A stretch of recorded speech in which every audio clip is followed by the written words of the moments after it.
Have you ever felt it without being able to describe it clearly? There is something quietly different about people who grew up in the 1990s. It shows up in the way they speak, the way they listen, and the way they move through conversations.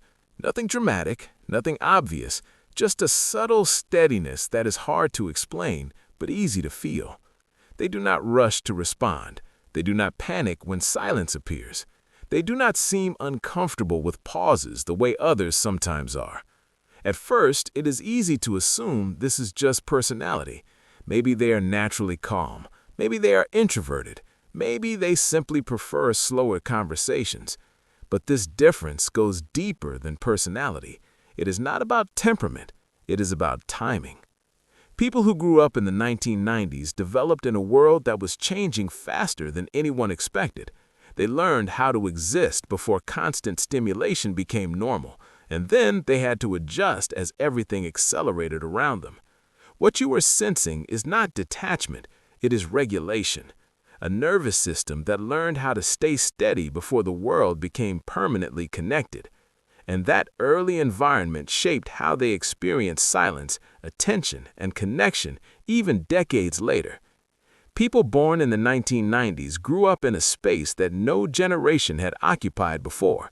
They were not fully raised in an analog world, and they were not fully shaped by a digital one. Their childhood existed in the narrow space between the two. The world still moved slowly enough to feel predictable. If you wanted to see a friend, you made plans in advance.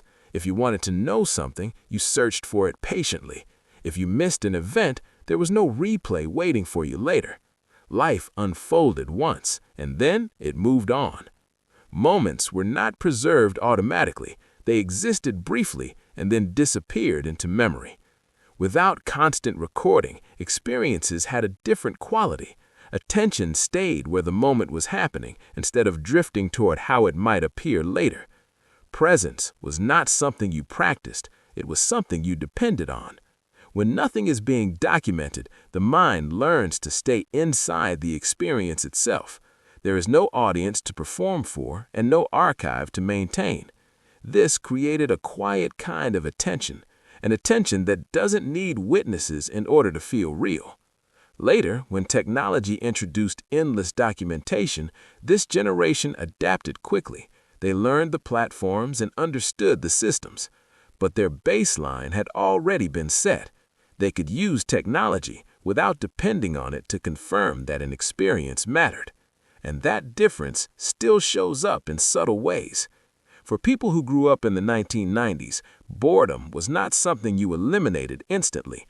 It was something you lived through.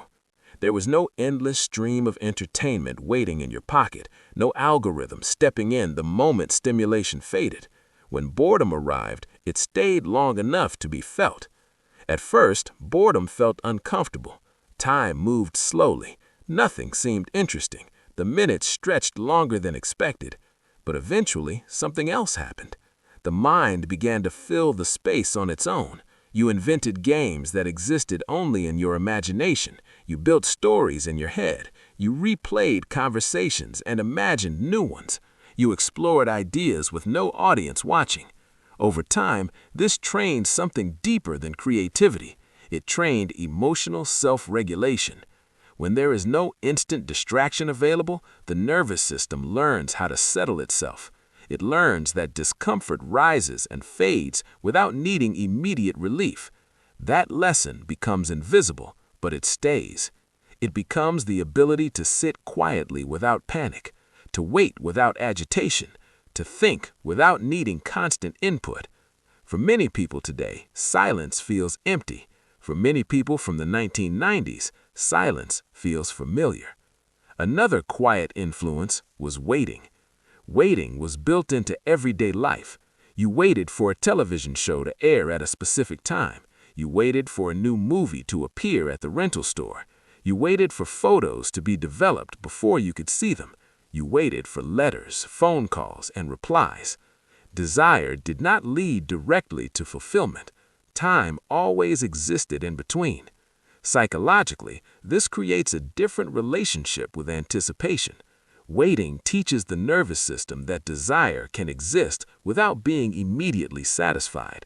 It teaches patience, not as a virtue, but as a reality. When rewards arrive slowly, the brain learns that delay does not mean loss, it simply means process. This lesson shapes adulthood in ways that often go unnoticed. People raised this way often approach goals with quiet persistence. They tolerate slow progress without assuming failure. They allow plans to unfold gradually instead of demanding instant results. In relationships, this often appears as emotional patience. Connection is allowed to deepen naturally instead of being forced through constant reassurance. This is not a lack of intensity, it is stability. People who grew up in the 1990s also remember something that is becoming increasingly rare: privacy as the default. There was a time when being unreachable was normal, when no one expected an immediate response, when your daily life did not leave a permanent digital trail. You could disappear for an afternoon and nothing felt unusual about it. Silence did not raise suspicion. It simply meant you were somewhere else living your life. Then, slowly, the rules changed. Messages became instant. Availability became expected. Response time became meaningful. The world did not just move faster, it became constantly visible. People who grew up during this shift remember both realities. They understand the convenience of permanent connection, but they also remember the freedom of being unobserved. Living between those two realities creates a subtle tension. They adapt to modern expectations, but a part of them still recognizes how different things once felt. This is why their relationship with silence is often misunderstood.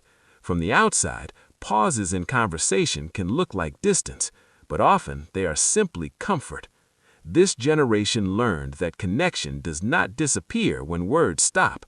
Presence can exist without constant expression. They know how to communicate through screens, messages, and platforms. They are not unfamiliar with technology, they are fluent in it. But they are also fluent in something else: stillness. They can move between fast communication and quiet presence without losing their sense of balance. And that balance is becoming increasingly rare. Adaptability became one of their greatest strengths.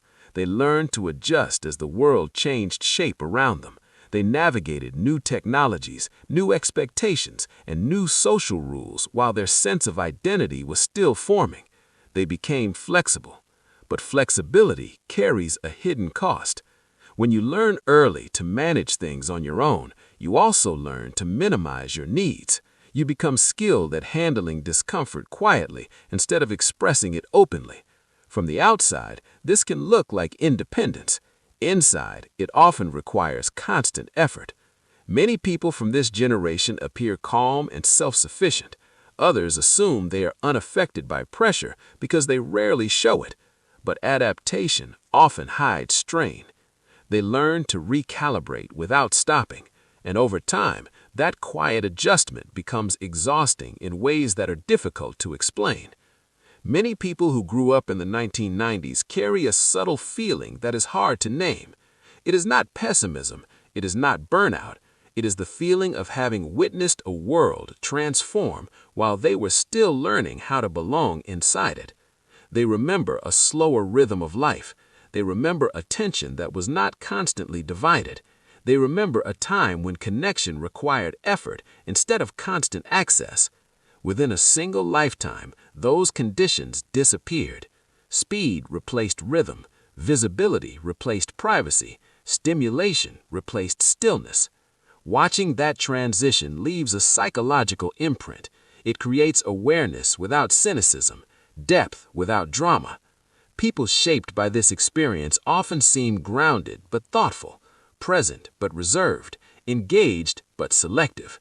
They do not reject the modern world, they simply move through it differently. This difference is not a flaw, it is the result of growing up during a transition that reshaped everyday life. People who grew up in the 1990s are not slower than the world around them. The world simply learned how to move faster. They are not distant. They learned steadiness before constant stimulation became normal. What shaped them was not resistance to change. It was contrast. They experienced life before constant visibility and then adapted when visibility became the norm. That contrast still lives quietly in how they listen, how they wait, and how they connect. If you recognize yourself in this, there is nothing you need to correct. You were shaped in a different environment, and that rhythm still exists inside you, even when the world moves faster around it. And if you know someone who grew up this way, understanding these patterns can change how you see them. What looks like distance is often balance. What looks like quiet is often stability. And what looks like slowness is often a nervous system that learned how to stay steady long before the world stopped slowing down.